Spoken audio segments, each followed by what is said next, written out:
Welcome to Sri Lanka. This teardrop-shaped island is a dream come true for budget travelers. It's packed with stunning beaches, lush forests and ancient temples. And the best part, you can explore it all without breaking the bank. You can climb mountains, relax on beaches and see wild elephants all in one trip. The food is delicious and cheap. The people are friendly and welcoming. In this guide, we'll take you on a 10-day journey across Sri Lanka. We'll show you how to travel on a budget without missing out on the best experiences. Let's dive into our Sri Lankan budget travel guide. Your Sri Lankan adventure begins as you land at Bandaranaike International Airport in Colombo. Don't linger in the capital, we're heading straight to Dambulla. It's about a 4-hour drive, but don't worry, we'll make it fun and cheap. Head to the public bus stand outside the airport. Look for the bus to Dambulla. It's a bit of a bumpy ride, but it's a great way to see the countryside. Plus, it only costs about $3. If you're tired from your flight, you can take a shared taxi for about $10 per person. Once you arrive in Dambulla, find a budget guest house. There are many options under $20 per night. For dinner, try a local rice and curry. You can find these at small local restaurants called hotels. A full meal should cost less than $3. Wake up early today, we've got a lot to see. Start with the free breakfast at your guest house. Then head to Sigiriya Rock. It's less crowded and cheaper than the famous Sigiriya Rock nearby. The climb is a bit tough, but the view is worth it. The entrance fee for Sigiriya is about $3. Bring water and wear good shoes. The hike takes about 30 minutes. At the top, you'll see amazing views of Sigiriya Rock and the surrounding landscape. After your hike, take a tuk-tuk to Dambulla Cave Temple. This UNESCO World Heritage Site is a must-see. The entrance fee is about $10. Inside you'll find 5 caves filled with Buddhist statues and paintings. For lunch, try a local bakery offering cheap and tasty short eats like vegetable rotis or fish buns. Today we're off to Kandy, the cultural capital of Sri Lanka. Take a local bus from Dambulla to Kandy. The journey takes about 3 hours and costs around $2. Enjoy the scenic ride through the hills. Once in Kandy, find a budget guest house near Kandy Lake. You can find good options for under $25 per night. After checking in, head to the Temple of the Tooth. This is Kandy's main attraction. The entrance fee is about $10. The Temple of the Tooth houses a sacred relic, Buddha's tooth.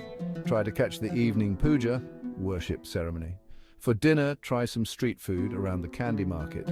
End your day with a walk around Kandy Lake, beautiful at night when it's all lit up. Rise and shine. We're heading to Nuwara Eliya today, Sri Lanka's tea country. Take the local bus from Kandy. It's a winding 4-hour journey through stunning mountain scenery. The bus ticket costs about $2. Nuwara Eliya is known as Little England due to its colonial architecture. Find a guest house in the town centre. You can get a room for about $20 per night. After settling in, visit the old post office. It's a beautiful red brick building that looks like it's from another era. Next, head to Gregory Lake. You can rent a swan-shaped paddle boat for about $5 per hour. It's a fun and relaxing way to enjoy the scenery. For dinner, try some Sri Lankan-style Chinese food. Look for small restaurants serving fried rice and deviled chicken. End your day with a cup of local Ceylon tea at your guest house. Today is all about one of the world's most beautiful train rides, from Nuwara Eliya to Ella. Wake up early and head to Nanu Oya station. Buy a second-class ticket for about $2. The journey takes about 4 hours. The train ride is an experience in itself. You'll see tea plantations, waterfalls and misty mountains. Hang out by the open doors for the best views, but be careful and hold on tight. Don't forget to buy some snacks from vendors at the stations. Arrive in Ella and check into a budget guest house. You can find nice places for about $25 per night. After freshening up, head to the famous Nine-Arch Bridge. For dinner, try some Sri Lankan rice and curry at a local restaurant. It's beach time. Take an early morning bus from Ella to Marissa. The journey takes about 5 hours and costs around $3. Watch as the scenery changes from mountains to palm-fringed beaches. Marissa is a laid-back beach town. Find a guest house near the beach. You can get a basic room for about $20 per night. After checking in, head straight to the beach. The water is perfect for swimming and the sand is great for sunbathing. In the late afternoon, walk up to Coconut Tree Hill. It's a small hill covered in palm trees, offering great views of the coastline. For dinner, try some fresh seafood at a beachside restaurant. Look for the daily catch displayed on ice. After dinner, enjoy Marissa's laid-back nightlife at several beach bars. Today we're heading to Unawatana, another beautiful beach town. Take a local bus from Marissa. The journey is only about an hour and costs less than $1. Unawatana is smaller and more relaxed than Marissa. Check into a guest house near the beach. You can find good options for about $25 per night. After settling in, it's time to explore.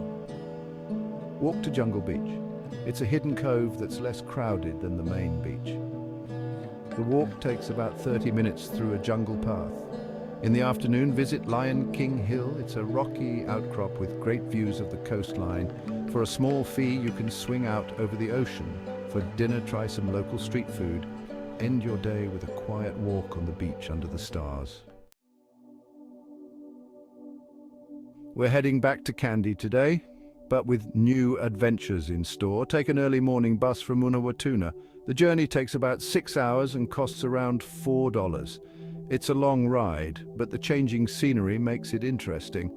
Once in Kandy, check into a guest house near Kandy Lake. After freshening up, take a tuk-tuk to Pinawala Elephant Orphanage. It's about an hour's drive. The entrance fee is about $20, which is a bit pricey, but worth it to see elephants up close. At Pinawala, you can watch elephants bathing in the river. You'll also learn about elephant conservation. Back in Kandy, take an evening stroll around Kandy Lake. The lake is beautiful at sunset, with the Temple of the Tooth reflected in its waters. For dinner, try a local Muslim restaurant serving delicious and cheap biryani.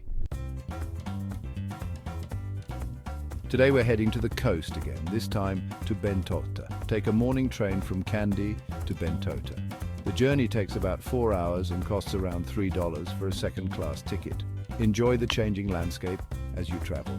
Bentota is known for its beautiful beaches and water sports. Check into a budget guest house near the beach. You can find rooms for about $25 per night. After settling in, head to the beach.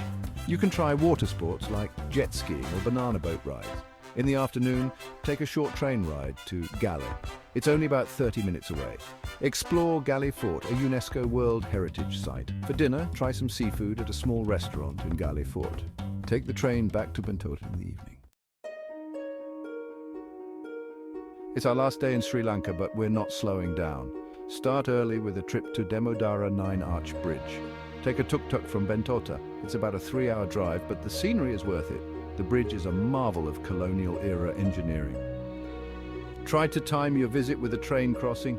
It's an amazing sight to see a train pass over the bridge. You can walk on the bridge when there's no train. Be careful and listen for the train whistle. After the bridge, visit nearby Dialuma Falls. It's one of the highest waterfalls in Sri Lanka. The hike to the top takes about an hour. At the top, you can swim in natural pools with amazing views. In the evening, head back to Colombo and have your last Sri Lankan meal at a local restaurant near the bus stand before heading to the airport. Let's wrap up with some general tips for budget travel in Sri Lanka. First, always use public transport. Buses and trains are cheap and give you a real local experience. Tuk-tuks are good for short distances, but always agree on a price before you start.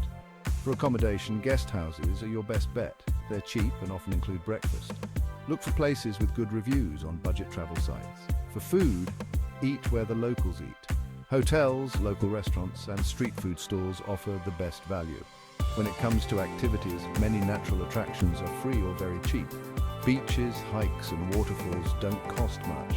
With these tips, you're all set for an amazing budget adventure in beautiful Sri Lanka.